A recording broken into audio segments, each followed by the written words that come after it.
Monday Night Football. 2-1 Seahawks traveling out to New York to play against the New York Football Giants. 1-2 Monday Night Football. Build it up. Build it up. Ooh-wee. First of all, Build like it you up. said, is it a big deal? Because I know for us fans, Monday Night Football, in my opinion, look, no disrespect Thursday night, no disrespect Sunday night, but Monday night is like, that's appointment TV. Monday night is the Mecca.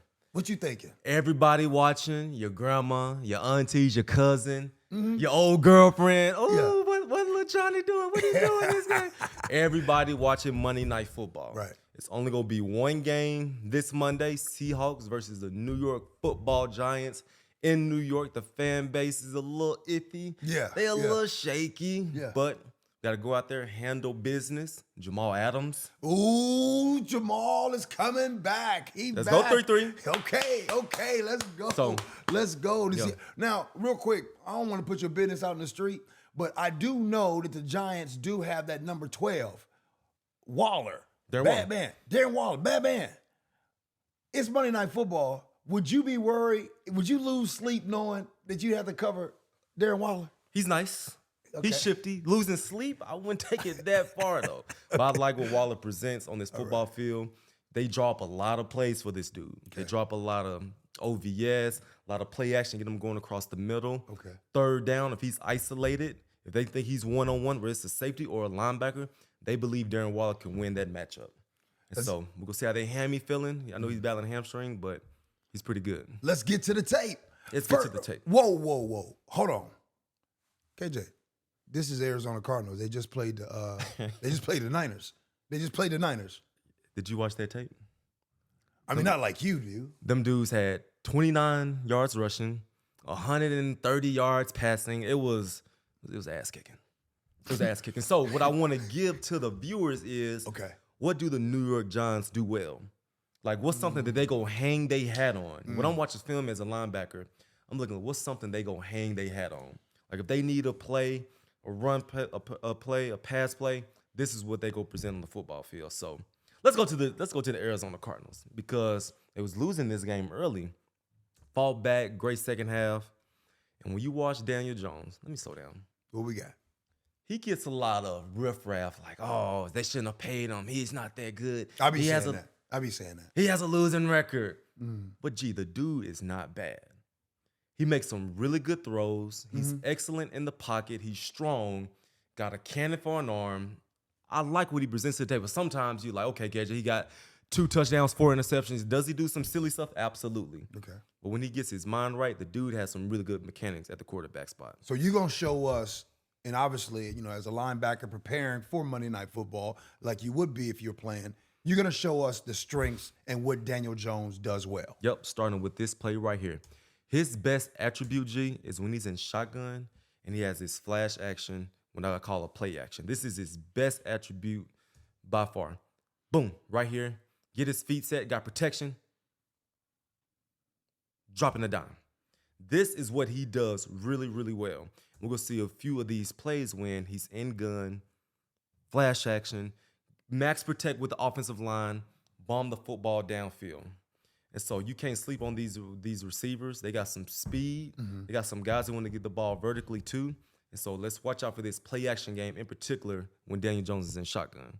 And so we go to the next one. Let's watch this dude. Everybody really hypes him up with his legs. The dude can move. Now that he can do. And so if you coach Hurt, each time you play a quarterback, especially down in the red zone, you have to have your option rules down pat. You got to have your option rules, whether it's going to be the defensive end that stays on them or the defensive end crashes down and tackle the dive and the linebacker scrapes over the top. You got to have a game plan for it, because if you don't, stuff like this can happen. Hold up, G. Let's go back to this. We got an outside linebacker, a cornerback, all outside the tight end. Okay. Everything should say he should hand this ball off because somebody go have the quarterback. But he reads the dude, go through his normal reads, walks into the end zone. Why did that happen? Really good question. We talk about coaching. You got to have assignments. You got to communicate it pre-snap, and you got to understand this is Daniel Jones. He can do this when he gets down in the red zone. And so for a dude to walk into the end zone from the 15-yard line, that's on coaching. And the players that's out there saying, not communicating pre-snap. And so if you coach hard, you got to have a game plan, what they're going to do in the red zone, whether someone go tackle the dive, somebody stay and tackle the quarterback. Now, you got to be on point. I want to go back to that. You know. Now, obviously, you talked about the rules, the option rules in this situation. So obviously, it feels as if the DN is going with the running back. I don't know. I don't know if he's going to be contained. But if the DN is going, what is the DB and all of them doing? Let's start with the DN. This dude in no man's land. He ain't taking the quarterback nor the dive. If they handed the ball off, he sure didn't. He in no man's land. He's what I call the gulag. Like, where are you at? Wait, did you make that word up, or is that a football word? That's a Call of Duty word. You heard the gulag? Shut up, man. You know I'm too old for that damn Call of Duty. It's the gulag. You play Call of Duty? Yeah. When the pandemic hit, that's all I did. Oh, for real? Absolutely. Money Mike was there with me. Oh, okay. So he's in no man's land. So this is coaching. And so for a guy to walk into the end zone 15 yards out, so you got to make sure you're on point. If you're the Arizona Cardinals D coordinator, who you mad at? The DN, the safety, the DB, or yourself? I'm mad at, you know who I'm mad at? I'm mad at this dude right there that's off the ball. You can't see him, but I'm mad at that dude right there on the hash marks. As a linebacker, you got to communicate. Hey, you stay there. Hey, you got the dive. That's on a linebacker when I'm on the football field. Oh. So I'm looking at the guy with the green dot on the back of his head. You make the call, you set the front, and you get us lined up and on the same page with what we're about to run on this football field. All right, so G, check us out. What personnel win? What we got? What personnel? 2 tight ends, 2 receivers. We in 12 personnel. Win 12. One thing that gets me with linebackers, with teams, is that when teams fake the ball, let's look at what we're in. They're in what I call a stick front. You got a nose. This is not a stick front, but you got a nose, you got a 3 technique, and you got an overhang on the right side. Okay. The numbers simply say they're not going to run the ball to the right side. Let's take a look to the left side. If they want to run the football, they got this C gap open and that D gap open. Mm-hmm. If they wanted to run the football, so where do they play action to? To the left. I shouldn't even, if they even take an inch step this way, I shouldn't even move as a linebacker because I know there's just a play action. I got to get back in my depth. And so when you look at it, it's simply a play action right behind you. What the Giants do well is they flash action and they work that side of the football field. I'm gonna give you flash action, and automatically my eyes is going to this side that I play action to. Okay. So let me ask you this. Number 7 right there, right? And you said that do you think that he should know this situation? As soon as this ball snapped and they step to this right, he should have been back. You go back. He should, but instead he doesn't go back. He goes lateral. Let's see what he does. He goes lateral. He's still going lateral. Let's see how long you take him. 1, 2, 3, 4, until he realizes it. If I'm playing linebacker, as soon as you step to this right, if he backs up right there, they might change the trajectory of the play. If he backs up and he gets his eyes and see what they're running, yep, I can get in the window potentially. Okay. And so if you're watching film, guys, understand this. Understand where they want to run the football. It's in this particular defense they're in, it's going to be to the solid side. You got 2 wide open gaps. Chances are they're going to run this side.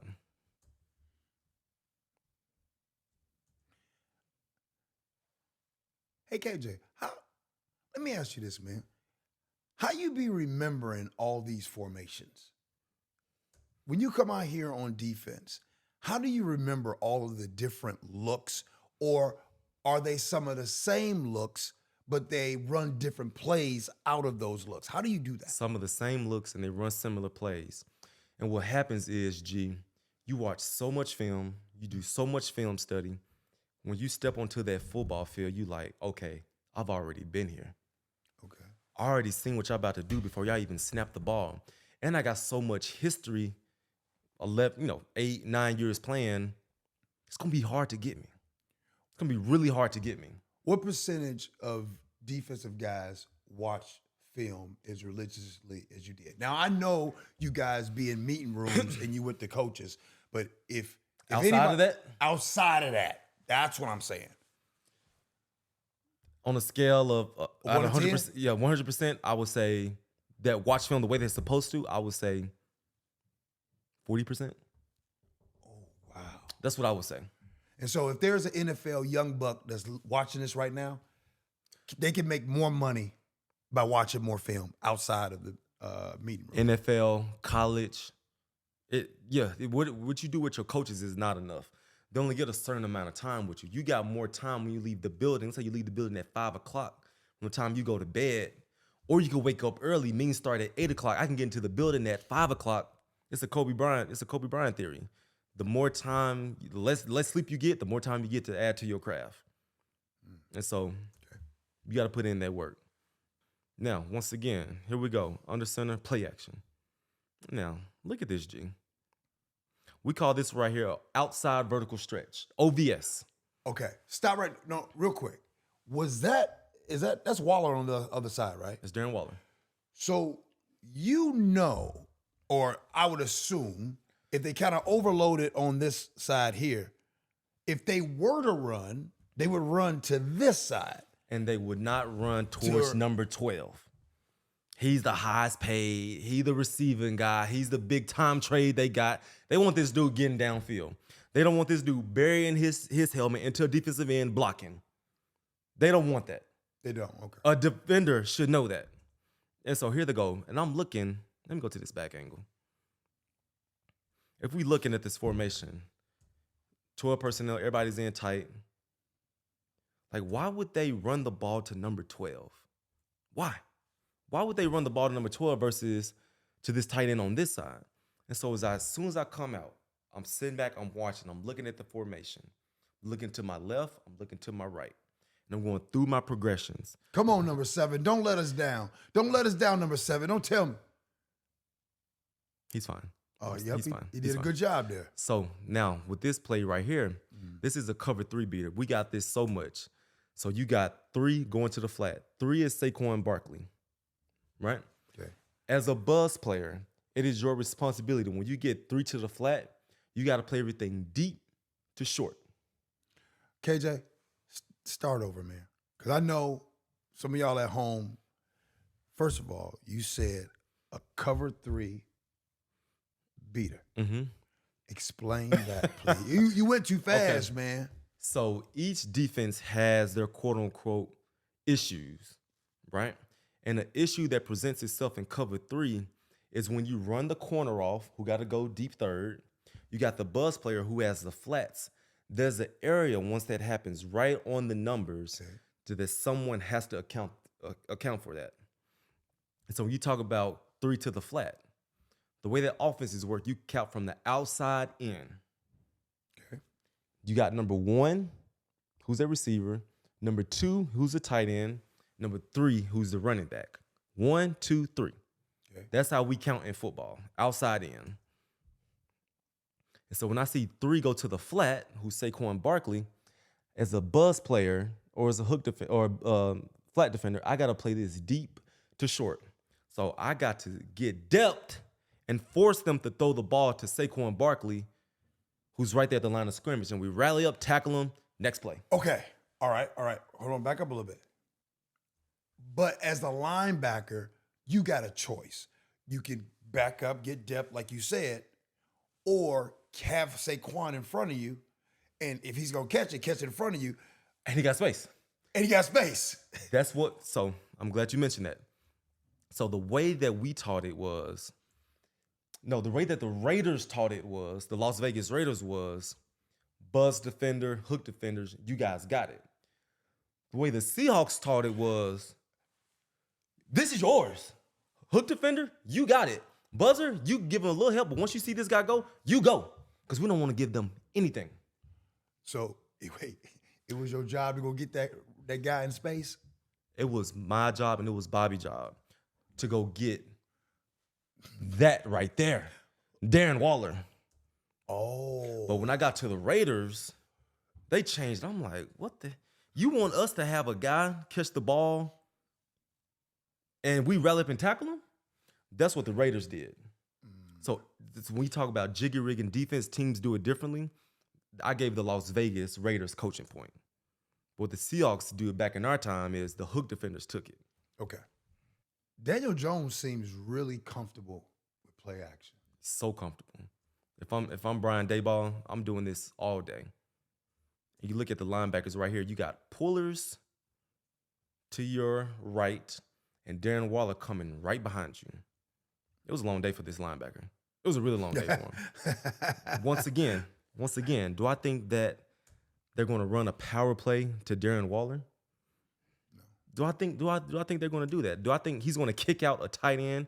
Can they do it? Absolutely. Mm-hmm. But I'm patting, I'm checking it. Look at 73. He ain't run blocking. This pass. Look at 61. He ain't run blocking. This is a pass. So you got to key through the line of scrimmage to the back. That's how I always coach linebackers. Any high school cat I come around, I want you to key through the line to the back. Hey, KJ, during the game sometimes I would assume that you want to see an offensive lineman come to the line of scrimmage and you want to be able to figure out a tell that this guy shows us every time it's a pass or a run. Tell us examples about times that you found out like, oh, every time buddy come to the line and he either, look all around, it's pass. It's the guy that's still playing to this day. San Francisco 49ers. Whenever this, I'm not going to say his name, whenever this lineman comes to the line of scrimmage, if he had a staggered stance, it was a run 97% of the time. When he kicked that foot back, bird, pass, every single time. And so we don't say nothing. Everybody knew going into that week, just look at this dude, and you should be good to go. Did you make that up? Bird? No, that's football talk. Oh. Bird is like air, pass. Oh, okay. Yep. Yeah, I didn't know. Yep. And so hope y'all know at home now, fans. These dudes tell you all the time before the ball is snapped what they're going to do before they even snap the football. Watch out for number 12. That's their guy, huh? Number 12 is a dude. They're talking about him all offseason, made a big splash trade for him. This is Daniel Jones, this guy. They got a great relationship. He will be the dude they want to highlight come this Monday. I'm sure Clint Hurt and all those guys are watching this film. So the key takeaways in this, if we're writing this down at home, would be Daniel Jones is very elite when it comes to play action. Yes. Daniel Jones is kind of good with running that football. He can scoot a little bit. Mm-hmm. And number 3, Darren Waller. Yep. And so you can't sleep on Daniel Jones. You really can't sleep. I know he's been struggling. The first game they put up 0. The third game they put up 13. But the dude can still be explosive. He can really make some good decisions. He can get the football downfield. So you really can't sleep on this offense. So after 3 games like this, though, how do you really, it's early in the season. We don't know. I mean, everybody sometimes be good. They be good in September. But you know what I'm saying? You got to be a contender, you got to be good in November to be a contender. You know what I mean? Mm-hmm. And in this case, how do you know who the real New York Football Giants are? You don't. Saquon got hurt last week. This the guy that you want to get the ball to 20, 25 times a game. Okay. Your star player goes out. He didn't play versus the Niners. We'll see if he's able to come back this game. And so some teams, they start off slow, but you saw with the Minnesota Vikings last year, start off super slow, but made that big run in the football season. Mm-hmm. And so you don't know, it's 3rd game of the year, or about to be the 4th. It's not set in stone who gonna be that dude. It's not set in stone. Who are the Seahawks?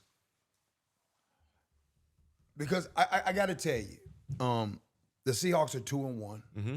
and this is how I look at so far what we've seen, and help me out. I think game 1 was, I don't know what that was. It was a letdown. Throw that in the trash. It was a letdown. Throw it in the trash. Mm-hmm. I thought Detroit was a good win on the road. Really, a spectacular win on the road in overtime, no doubt about it. But I'd like to think that the expectation is for the Seahawks to win a Detroit game, and then they come at home. And I ain't gonna lie to y'all, I've been a little nervous. After we talked that little stuff about them, I'm a little nervous because they started off so slow in that first half, and then after halftime, they turned it up. I would like to see a complete Seahawk game, and I don't even think Detroit was a complete Seahawk game. And I'm thinking it needs to start now. And when you look at last week's game versus the Panthers, I look at their roster and look at the talent that was out there. Everything said we should have beat this football team. When I look at the Giants, when I look at the talent, it say we should beat this football team. And so I don't want to see any letdowns. I want us to come out here, handle business. This Giants team can still make some plays. They struggled against the Cardinals, fall back in the second half. Let's keep a team where they should be. Let's make sure we handle our business, go on the road. The crowd gonna be rocking, but still handle your business. Offense, do your thing like you did last week. Put up 30+ points. Defense, shut down number 12. We'll see if Saquon Barkley play. Jamal Adams coming back. Yeah. Wait, one more thing before we go. I always want to know this. I've been wanting to know this. And I want you to tell the truth now. So, Monday night game, it's gonna be millions watching. And let's say, KJ, that you have a really good game on primetime TV. Do you go to social media and Twitter and check? Bro, I go straight to my phone. About 40 messages. Good job, man. Good job. You go to your Instagram. You just see, the comments pop up. You got like 75 comments, new followers every time. Okay. So, all right, y'all heard that at home. That they actually go to the phone. They go check when they do good. Absolutely. All right. How about when something embarrassing happened, you done messed up in prime time, the whole world, you already know, oh, Lord. How fast do you go to your phone? I still go to my phone, but it be, Daddy, keep your head up, son. You gonna be all right. Be your grandma. I still love you. Twitter, you go to Twitter, you still got them comments too. But it ain't positive. do the fans be going off? Ruthless. Y'all are some ruthless jerks when it comes to that Twitter stuff. And so they let you know when you do good. They for dang sure let you know when you do bad. But how come you guys can't fight it? How come you guys can't? Because we teach our kids, that sticks and stones, maybe. Yeah. But we teach our kids like, don't you? And shouldn't you look at the love and admiration the same way you look at the hate? Isn't it the same thing? Ooh, I ain't never heard of that one. Look at it. I ain't never heard of that one. Like the love and admiration. We love you, KJ. You got to think of ball players. These dudes been getting a pat on their back since they put on the helmet and the shoulder pads. They've been telling how great they are. They got all these scholarships. You're the prom king. You're the homecoming king. Like, you can do no wrong.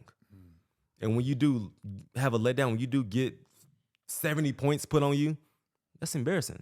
When you don't get that same love, that hurt. And so ball players, we're people too. All right. Well, make sure. Welcome back, Jamal. Welcome back, Jamal. Looking forward to seeing you out there. Prime time. You still a dog, baby. We'll see y'all next time.